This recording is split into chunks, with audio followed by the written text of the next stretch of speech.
This is the sort of thing that I'm after for this GBA series. A few people now have recommended I play this somewhat lesser known action RPG, and I'm glad they did. I'd honestly never even heard of it before canvassing you guys for your recommendations, which is a real shame as it's a very clever adventure with a great balance between Zelda-style hacking and slashing and, well, Zelda-style puzzle-based dungeon exploration. Having said that, to call it a Legend of Zelda type of game isn't really accurate, as while a lot of similar elements might be there, CIMA the enemy really doesn't feel like that.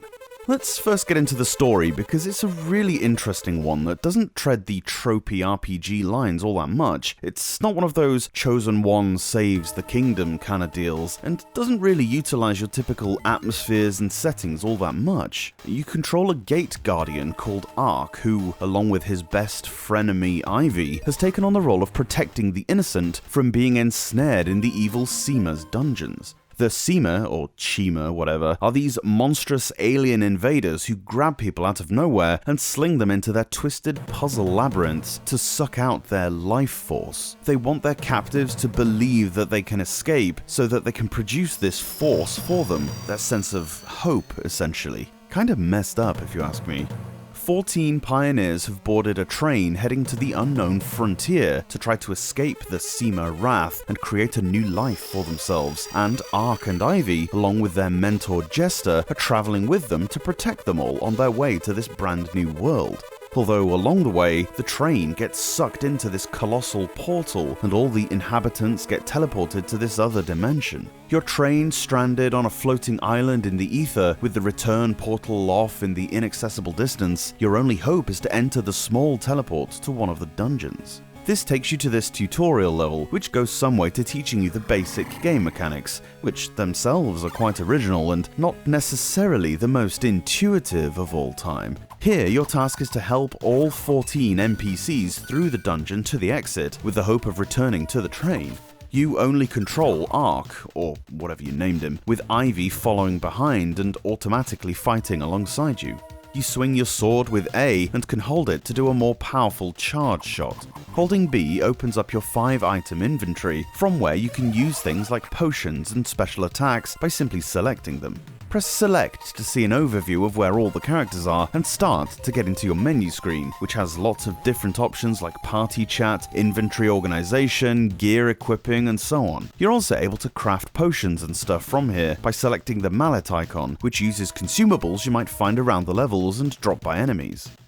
The main buttons to get the hang of, however, are the L and R shoulder buttons. These are used to manipulate any NPCs that might be along with you on a stage. On this tutorial, you'll have all 14, and so they're split up into 4 parties that you can organize from the start menu if you want. Hold L and select one of the 4 numbered tents to pick which subgroup you're controlling, then the R button will allow you to choose a whole subgroup or an individual member.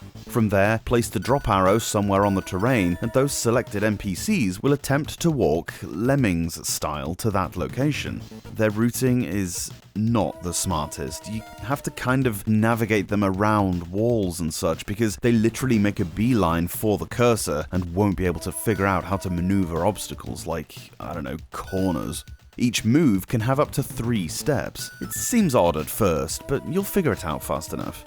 When there are a lot of the team at your disposal, it can feel a little clunky trying to get them all to go where you want them to. Most importantly, you can't transition to another dungeon floor unless all your folks are congregated in the room with the stairs.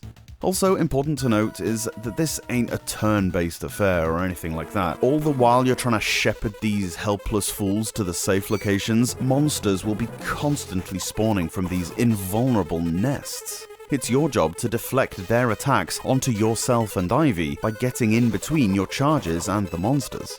Each NPC has their own health bar, and a few of them can even attack or heal themselves after a fashion, but left alone for too long and they will get wiped out. If any one of the pioneers die on a level, it's game over. This is part of where the puzzle side of things can help you. It's possible to block certain passages by standing on switches, or even blocking narrow corridors yourself to prevent damage to the people. You might also have to stay stood on a switch, then send an NPC off ahead on their own. For example, on the first proper stage, where you yourself cannot walk across a rickety bridge, but the little dude you've rescued can. Once you've slogged through the rather tiresome but necessary tutorial, you're onto the game proper.